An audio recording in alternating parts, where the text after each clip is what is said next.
අද මම ඔයාලත් එක්ක කතා කරන්නේ විලියම් ෂෙක්ස්පියර්ගේ පරිවර්තන කෘතියක් වෙන වැනිසිය වෙලෙන්දා ගැන. හැමෝම මේක දන්නවා ඇති ගොඩක් කෙනෙක් දන්නවා ඇති කියලා මම හිතනවා. මේක 2010 තමයි මුද්‍රණය කරලා තියෙන්නේ. ඉතින් ගොඩක් අය කියවලා ඇති. මේක මාත් කියවලා තියෙනවා. හැබැයි රිවිව් එක කරන් ඉන්න බැරි වුණා මේක. ඇත්තට මම channel එක පටන් ගත්තේ ළඟදී නිසා මට මේක මිස් වුණා මේ පොත. හැබැයි මට හිතුණා මේක කියන්න ඕනේ කියලා. ඉතින් අලුත් පොත් ගැනම කියන්නේ නැතුව වැනිසිය වෙලෙන්දා ගැන කියන්නේ ඉතින් හරිම ලස්සන පොතක්. ඉතින් මේක පටන් ගන්නේ ඇත්තටම මේකේ ප්‍රධාන චරිත වෙන්නේ ගොඩාක් ලොකු චරිත ගොඩක් නැහැ. පොඩි චරිත ප්‍රමාණයක් තමයි ඉන්නේ. ප්‍රධානම චරිත විදිහට අපිට මේකේ ඔක්කොම ප්‍රධානයි. ඒ කියන්නේ අවශේෂ චරිතත් ඉන්නවා එකක් දෙකක් වගේ. ඉතින් ඇන්ටෝනියෝ කියලා කෙනෙක් ඉන්නවා. ඊට පස්සේ ෂයිලොක් කියලා කෙනෙක් ඉන්නවා. ෂයිලොක් කියන්නේ ණය දෙනවා. පොලියට අසාධාරණ විදිහට පොලිය වැඩි කර ණය දෙන කෙනෙක් තමයි ෂයිලොක් කියලා කියන්නේ. ඇන්ටෝනියෝ කියලා කියන්නේ මේ වැනිසිය නගරයේ තරුණ ධනවත් වෙලෙන්දෙක්. ඉතින් බැසානියෝ සහ ජෝෂියා කියලා කියන්නේ පෝෂියා. සමාවෙන්න පෝෂියා. එතකොට බැසානියෝ කියලා කියන්නේ ඇන්ටෝනියෝගේ යාළුවා. ඇන්ටෝනියෝත් එක්ක නිතරම එකට ඉන්න යාළුවා තමයි බැසානියෝ කියලා කියන්නේ. එතකොට පෝෂියා කියලා කියන්නේ බැසානියෝ ආදරය කරන කෙනා. මේ නම් හරියක් අමුතුයි මේක මේ වැනිසියේ කියන්නේ මේ පරිවර්තනයක් නිසා නම් ටිකක් හරි අමුතු අපිට කියන්නේ උච්චාරණය කරන්න ටිකක් අමාරුයි. බැසානියෝ කියන්නේ එතකොට ඇන්ටෝනියෝගේ යාළුවා. එතකොට බැසානියෝ ආදරය කරන තරුණියක් හිටියා සිටු දියණියක්. එයා පෝෂියා. එයාගේ නම පෝෂියා. ඉතින් බැල්තසාර් කියලා කියන්නේ බැල්තසාරනේ අවසානයේට. හොඳේ. දැන් මම මේක මුලින් ඉඳන් කිව්වොත් ඇන්ටෝනියෝ කියන කෙනයි බැසානියෝ කියන කෙනා යාළුවනේ. එතකොට මේ බැසානියෝට ඕන වෙනවා පෝෂියාව විවාහ කරගන්න. නමුත් පෝෂියාගේ තාත්තා එයාට විවාහ කරන්න එයාට මේ තෝරාගැනීමේ මංගල්‍යයක් වගේ තියෙනවා ඉස්සර කුමාරිකාව. අන්න ඒ වගේ තෝරාගෙන සිටු පණිවිඩයක් යවලා හැමතැනම සිටු කුමාරවරු වෙනවා. රජ කුමාරවරු වෙනවා. ඉතින් මෙයාට මේක මේ තරගයක් විදිහට තමයි පවත්වන්නේ මෙයා තෝරාගැනීම එක. ඒක කරන්නේ කරඬු තුනක් වහනවා. රත්තරන් කරඬුවයි, රිදී කරඬුවයි අනිත් එක මේ ඊයම් කරඬුවකුයි. ඒ තුන කරඬු තුන වහලා ඒ කරඬුව එක කරඬුවක් ඇතුලේ මේ පෝෂියා කුමාරිකාවගේ ෆොටෝ එකක් තියෙනවා පින්තූරයක්. ඉතින් අනිත් ඒවල එහෙම එකක් නැහැ. ඉතින් ඒ කරඬුව තෝරාගත්ත කෙනා තමයි ජයග්‍රාහකයා විදිහට සැලකන්නේ. ඉතින් මම කෙටියෙන් කියන්නම් මේක ඊට පස්සේ අර කරඬු තුන දැන් තෝරගන්නකොට කාටවත් තෝරගන්න බැරි වෙනවා. මෙයා ආදරෙන් හිටපු මෙයා ආදරය කරා මේ කුමාරිකාවත් ආදරය කරා මේ බැසානියෝ කියන තරුණයාට. හරිද? ඉතින් මේ එයත් ආසාවෙන් බලන් හිටියේ බැසානියෝ එනකන්. ඊට පස්සේ බැසානියෝට මේ වෙලාවේ යාගේ අතේ මුදලක් තිබුණ නැහැ අතන්ට යන්න. ඉතින් ඒ නිසා ඇන්ටෝනියෝගෙන් මුදලක් ඉල්ලගත්තා. ණයට ඉල්ලගන්න කියලා එයා ගියා. ඉතින් ණය මුදලක් දෙන්න ඒ වෙලාවේ ඇන්ටෝනියෝ අතේ සල්ලි තිබුණ නැහැ. ඉතින් එයාගේ හැම බඩුවක්ම නැවේ එන ගමන් තමයි තිබුණේ. යාට හදිස්සි නිසා මෙයාට සල්ලි තිබුණ නැහැ. ඊට පස්සේ ණයට දෙන තැනක් බැලුවා. පොලියට දෙන තැනක් බැලුවා ඇන්ටෝනියෝ. ඊට පස්සේ මේ ෂයිලොක් කියන කෙනයි ඇන්ටෝනියෝයි තරහයි. මේ දෙන්න අතර කියන්නේ ඇන්ටෝනියෝ ෂයිලොක් අසාධාරණ විදිහට මුදල් හම්බ කරනවා, ණය පොලිය වැඩි කරනවා කියලා හැමතැනම ෂයිලොක්ට බැන ගිහින් තියෙනවා. හරිද? ඒ නිසා ෂයිලොක් කේන්තියෙන් තමයි ඉන්නේ ඇන්ටෝනියෝත් එක්ක. ඊට පස්සේ හැබැයි මේ ෂයිලොක් කේන්තිය පෙන්වන්නේ නැහැ. අවස්ථාව ආවහම පලිය ගන්නවා කියන සිතුවිල්ල හිතේ තියාන ෂයිලොක් ඉන්නවා හැම වෙලාවෙම. හැබැයි අවස්ථාවක් හම්බුනේ නැහැ. මේ වෙලාවේ යාට අවස්ථාවක් හම්බ වෙනවා. මොකද දැන් ඇන්ටෝනියෝ අතේ සල්ලි නැති නිසා ණයට ගන්න වෙන කෙනෙක් හිටියෙත් නැහැ. හදිස්සියට හරියට හදිස්සිය කියප නිසා ඇන්ටෝනියෝ මොකද කරේ? ෂයිලොක්ගෙන් ණයට මුදලක් ඉල්ල ගැනීමට ගියා. ඊට පස්සේ ෂයිලොක් මේ අවස්ථාවෙන් ප්‍රයෝජනය අරගෙන ෂයිලොක් කිව්වා දැන් ඇන්ටෝනියෝ දන්නවා තව සතියකින් දෙකකින් විතර නැවේ බඩු එනවා. එතකොට අපිට සල්ලි ගෙවලා ණයෙන් නිදහස් වෙන්න පුළුවන් කියලා.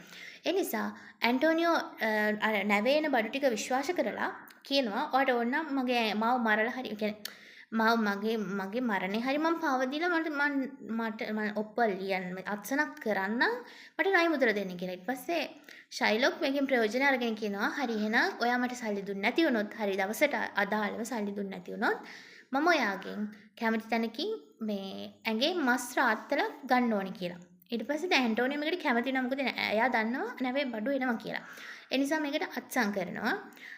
අත්සන් කරලා නීතිමය විදිහට තමයි මේක අත්සන් කරන්නේ. හරිද? ඊට පස්සේ ණය මුදල අරගෙන හරියට දෙනවා ණය මුදල බැසානියෝට. ඇන්ටෝනියෝගේ යාළුවාට. ඊට පස්සේ බැසානියෝ මේ මුදල අරගෙන යනවා. කොහොම හරි අර අතන කරඬුවේ රත්තරන් කරඬුවෙත් නෙමෙයි කුමාරිකාවගේ ෆොටෝ එක තියෙන්නේ. රිදී කරඬුවෙත් නෙමෙයි ඊයම් කරඬුවේ තමයි තිබුණේ. ඊට පස්සේ බැසානියෝ ගියපු ගමන් මේ තරඟට ඉදිරිපත් වෙන්නේ නැහැ. ටික කාලයක් මේ පෝෂියත් එක්ක ඉන්න කියලා පෝෂියා ඉල්ලීමක් කරනවා. ඔයාට හරියට තෝරගන්න බැරි වෙයි. ඒ කියන්නේ පොඩක් දැනුමක් ලබා ගන්න මාත් එක්ක පොඩි කාලයක් ඉන්න. මේ මාලිගාවේ සේවය කරමින් ඉන්න කියලා. ඊට පස්සේ බසානියෝ ඉන්නවා. ඊට පස්සේ කොහොම හරි යා තරඟෙට ඉදිරිපත් වෙලා මෙයා හරි කරඬුව තෝරගන්නවා. මෙයාට රත්තරන් කරඬුවට හිත යන්නෙත් නැහැ. රිදී කරඬුවට හිත යන්නෙත් නැහැ. මෙයාට හිත ගියේ ඊයම් කරඬුවට. ඉතින් ඊයම් කරඬුව තෝරගන්නකොට කුමාරිකාවගේ ෆොටෝ එකක් තියෙනවා. ඉතින් එතන ඇත්තටම හරිම සතුටින් විවාහ වෙනවා. විවාහ වෙනකොට මේ කොහොම හරි මේ කුමාරිකාවගේ යාළුවෙක් හිටියා සේවිකාව. එයාත් තරුණ ගෑනු ළමෙක්. ඉතින් එයායි දැන් මේ බැසානියෝ ගියේ තනියම නෙමෙයි එයාගේ යාළුවෙක් එක්ක. ඊට පස්සේ දැන් ඇත්තටම අර සාමාන්‍යයෙන් සාමින් සමාජෙත් වෙනවනේ දැන් යාළුවයි අර බොයිෆ්‍රෙන්ඩ්ගේ යාළුවයි එහෙම සෙට් වෙන සීන් එකක් තියෙනවනේ. ඒ වගේ මෙතනදී පෝෂියාගේ යාළුවා සේවිකාවයි බැසානියෝගේ යාළුවයි ඒ දෙන්නත් විවාහ වෙනවා. ඒ දෙන්නත් ඒ අර හිටපු කාලය ඇතුළත ඒ දෙන්නත් ආදරය කරලා තියෙනවා. ඊට පස්සේ මේ දෙගොල්ලෝගෙම විවාහය එකට අරගන්නවා. මේ දෙගොල්ලොම විවාහ වෙනවා. ඊට පස්සේ කාලයක් මේ දෙගොල්ලෝ සතුටින් ඉන්නවා. ඊට පස්සේ කොහොම හරි මේ පෝෂියාගේ මගුල් මුද්ද බසානියට දෙනවා. මේ මුද්ද ඔයා දාගන්න. හැබැයි මේ මුද්ද ඔයා ගැලෙව්වොත් අපි දෙන්න ආදරෙන් වෙන්නුණා වගේ හැඟීමක් තමයි තේරෙන්නේ. ඒ නිසා මේක කාටවත් දෙන්නත් එපා. මේක ගලවන්නත් එපා කියලා පෝෂියා මුද්ද දෙනවා බසානියට. ඉතින් දැන් පෝෂියාගේ යාළුවත් ඒ දෙයම කරනවා. හරිද? ඊට පස්සේ දැන් මේ ටික කාලයක් මෙතන ආදරෙන් ඉන්නකොට මේගොල්ලෝ මෙයාලට ලිපියක් හම්බ වෙනවා. ලිපිය හම්බ වෙන්නේ ඇන්ටෝනියෝගෙන්. ඇන්ටෝනියෝ කියනවා මගේ මේ මට ණය ගෙවා ගන්න බැරි වුණා. මේ නැවේ මුදල් ආවේ නැහැ. නැවේ බඩු විනාශ වෙලා කියලා කොහොමයි ආවේ නැහැ මෙහෙට. ඉතින් ඒ නිසා මේ මට මේකට වන්දි ගෙවන්න වෙනවා. අවසාන වතාවට මම ආව දැක් ගන්න තිබ්බනම් මම හරි කැමතියි කියලා ලිපියක් එවනවා. මේ යාළුවෝ දෙන්නෙක්නේ. ඉතින් මේක දැක්කහම මේ අරයක් මූණ සුදු මැලි වෙනවා. ඊට පස්සේ කුමාරිකාව අහනවා ඇයි ප්‍රශ්න කුමාරි කියනවා. ඊට පස්සේ කුමාරිකාව කියනවා ඔයා යන්න දැන් මේ වෙලාවේ යන්න ඕන ඔයගොල්ලෝ. මොකද යාළුවානේ මේක කරදරයක ඉන්නේ. ඒ නිසා යන්න අපි බේර ගන්න පුළුවන් උපරිම උත්සාහ කරමු කියලා. හරිද? ඊට පස්සේ දැන් මේගොල්ලෝ යනවා. ඉතින් එතනදී ඊට පස්සේ කුමාරිකාව ඉතාමත් උගත් ගෑනු ළමෙක්. ඊට පස්සේ කුමාරිකාවයි එයාගේ යාළුවයි කරන්නේ කුමාරිකාව ගිහිල්ලා එයාගේ ඥාති වෙන නීතිඥවරයෙක් ඉන්නවා ලෝය කෙනෙක්. ඊට පස්සේ ආව හම්බ වෙලා කියනවා මට උදව්වක් කරන්න. මට ඔයාගේ ලෝගෝ එකයි මට ඒ බඩුයි අවශ්‍ය නීති උපදෙසුයි දීලා ආදිපාදිතුමා කියලා කෙනෙක්. ඒ කියන්නේ අර උසාවි අධිකරණ නඩු කරන අධ්‍යහන කෙනා. ඉතින් එයාට ලිපියක් යවන්න කියනවා මට එන්න අසනීපයි. ඒ වෙනුවෙන් මම තරුණ නීතිඥවරයෙක් එවනවා කියලා ලිපියක් එවන්න කියලා. ඊට පස්සේ මේ පෝෂියයි එයාගේ යාළුවයි පිරිමි දෙන්නෙක් විදිහට වෙස්වලාගෙන තරුණ නීතිඥවරු දෙන්නෙක් විදිහට වෙස්වලාගෙන අධිකරණයට යනවා. ඉතින් ඒ නඩුව අහන තැනට ඒ කාලේ හරිද? ඊට පස්සේ ගියාට පස්සේ දැන් මේගොල්ලෝ අඳුරගන්න බෑ කාටවත්.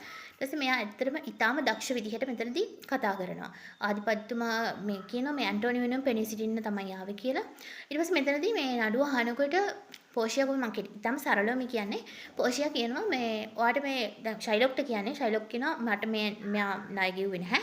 ඒ නිසා මේ අත්සන් කරපු විදිහට නීතියේ විදිහට මට මෙයාගේ මස් රාත්තලක් ඕනේ.